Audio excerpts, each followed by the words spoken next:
कानूनी स्थिति की, और दूसरा गैर कॉमर्शियल नॉन कॉमर्शियल कॉमर्शियल बैंकों की, अनुसूचित वाणिज्यिक बैंकों की और गैर अनुसूचित वाणिज्यिक बैंकों की। अब जो अनुसूचित वाणिज्यिक बैंक हैं इसमें हम एक एक को पढ़ना शुरू करेंगे। तो अनुसूचित वाणिज्यिक बैंकों में क्या है? पब्लिक सेक्टर बैंक, सरकारी बैंक। और इन पब्लिक सेक्टर बैंक, सरकारी बैंकों में दो हैं, एक है स्टेट बैंक ऑफ इंडिया और दूसरा है नेशनलाइज्ड बैंक, राष्ट्रीय बैंक। तो हम किसको पढ़ना शुरू करेंगे? Public sector bank. और पब्लिक सेक्टर बैंक में दो को पढ़ लेंगे तो हो जाएगा। तो एक किसको पढ़ेंगे? स्टेट बैंक ऑफ इंडिया, और दूसरा पढ़ेंगे राष्ट्रीयकृत बैंक। तो आइए एसबीआई की कहानी को बताते हैं। एसबीआई की कहानी को बताते हैं। ठीक, कहानी एसबीआई की बहुत आसान सी कहानी है, बहुत आसान सी कहानी है, ठीक ना।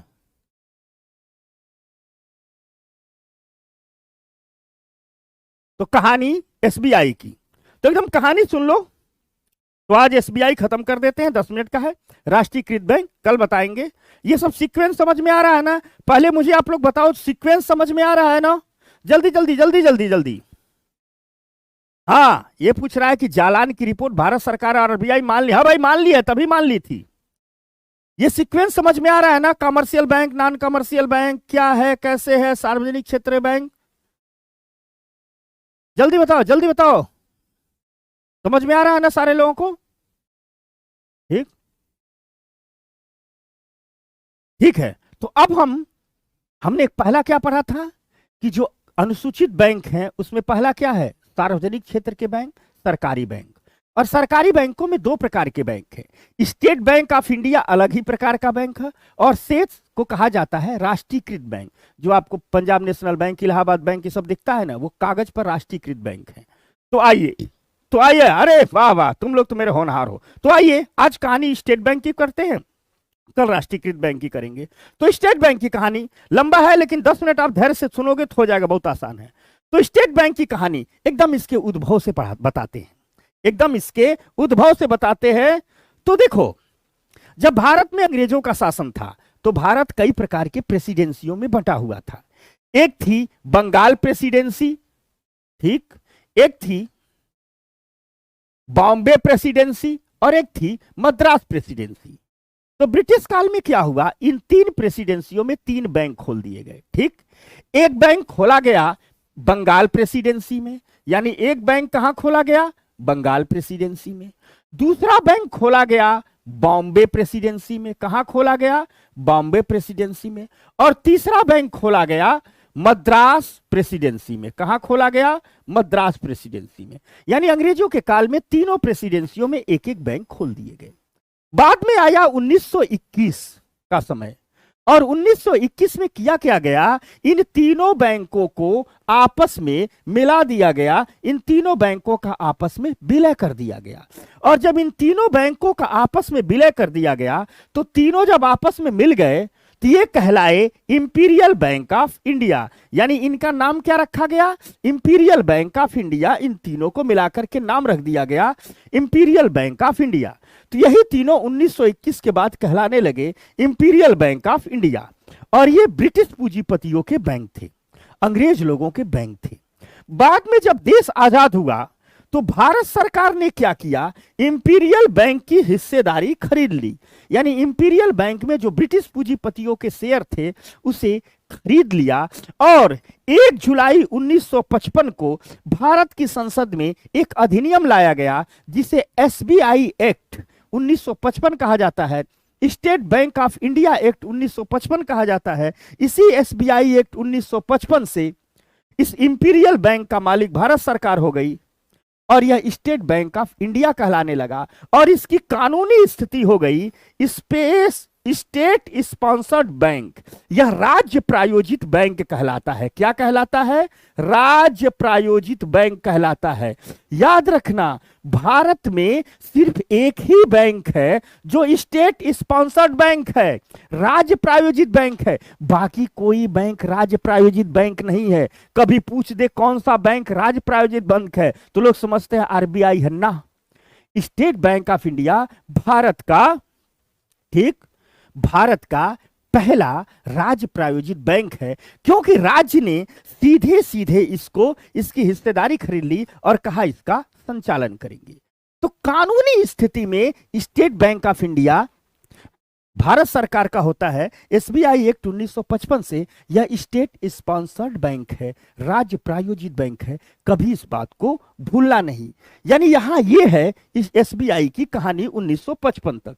अब जब 1955 में एसबीआई बनता है तो उसी समय ढेर सारी रियासतों के आपस में, भारत में पहले विलय हो चुका था, लेकिन रियासतों के अपने बैंक भी थे, रियासतों के अपने बैंक भी थे। अब जब रियासतों के अपने बैंक भी थे तो हुआ क्या, 1955 में ही स्टेट बैंक ऑफ इंडिया में देशी रियासतों के 8 बैंकों को एसबीआई का सहयोगी घोषित किया गया। जैसे बीकानेर की देशी रियासत का अपना बैंक था, ठीक, स्टेट बैंक ऑफ बीकानेर था। जयपुर का स्टेट बैंक ऑफ जयपुर था, स्टेट बैंक ऑफ हैदराबाद था, स्टेट बैंक ऑफ इंदौर था, स्टेट बैंक ऑफ मैसूर था, स्टेट बैंक ऑफ सौराष्ट्र था, स्टेट बैंक ऑफ पटियाला था, स्टेट बैंक ऑफ त्रावणकोर था।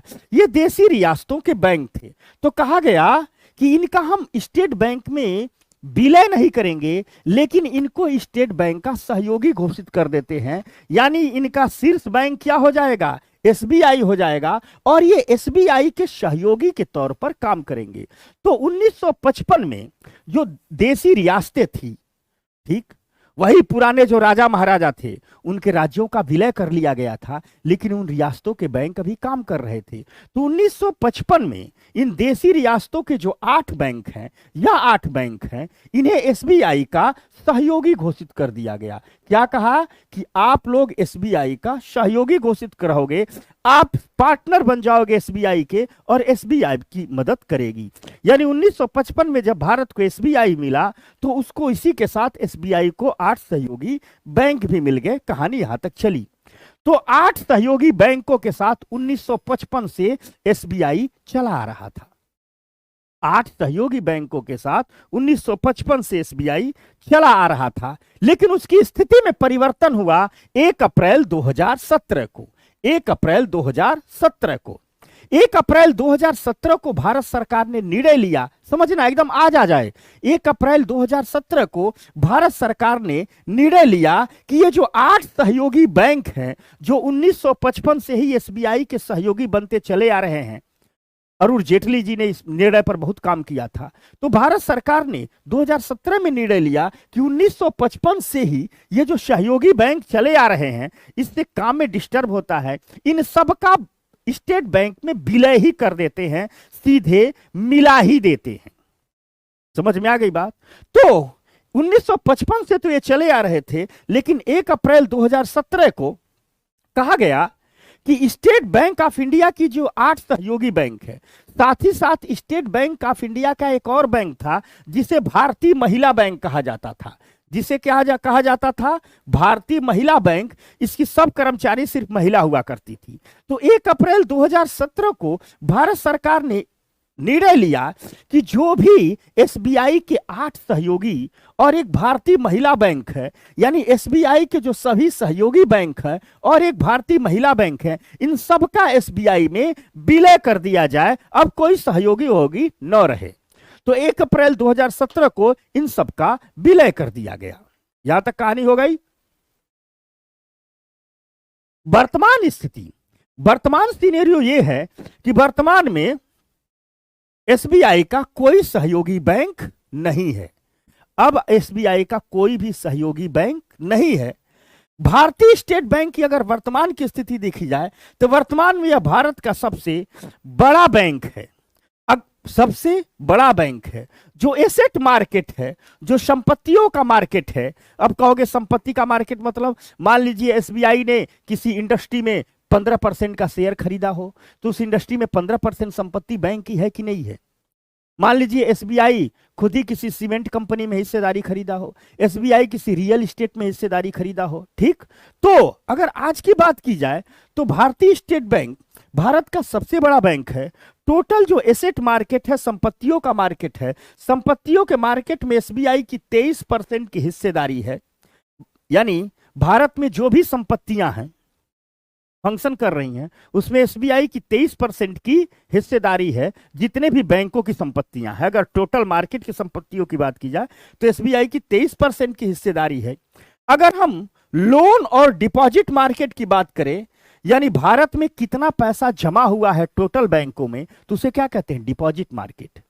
और लोन मार्केट का मतलब है भारत के समस्त बैंकों ने कितना लोन दिया है। तो अगर लोन और डिपॉजिट मार्केट की बात करें तो भारत के लोन और डिपॉजिट मार्केट में अकेले एसबीआई की हिस्सेदारी 25% की है। यानी संपत्ति मार्केट में, एसेट मार्केट में इसकी जिम्मेदारी कितनी है? 23% की है। वही लोन और डिपॉजिट मार्केट में इसकी जिम्मेदारी 25% की है। बस 2 मिनट की बात और है। और अगर एसबीआई में भारत सरकार की हिस्सेदारी देखी जाए तो वर्तमान में एसबीआई में भारत की हिस्सेदारी 50% से अधिक की है। यानी 50% से अधिक शेयर होल्डर इंडिया गवर्नमेंट का है, कुछ शेयर होल्डर एलआईसी का है, एलआईसी ने बहुत बड़ा इसका शेयर होल्डर खरीदा है, कुछ शेयर होल्डर अन्य बैंकों का है। यानी भारत सरकार की हिस्सेदारी ठीक 50% है। यह राष्ट्रीय बैंकों की सूची में शामिल नहीं है। पहले बताया था, अपनी स्थापना के समय से ही यह राज्य के स्वामित्व वाली संस्था है, राज्य इसकी सबसे बड़ी शेयर होल्डर है। और विश्व के 100 बैंकों की अगर बात की जाए तो विश्व के 100 शीर्ष बैंकों में एसबीआई भी शामिल है। और जब वर्ल्ड रैंकिंग की बात करते हैं तो दुनिया के 55वें नंबर पर एसबीआई आकर के ठहर जाती है। तो ये कहानी रही एसबीआई की। अब यहां से हम बात करेंगे कल राष्ट्रीयकृत बैंकों की।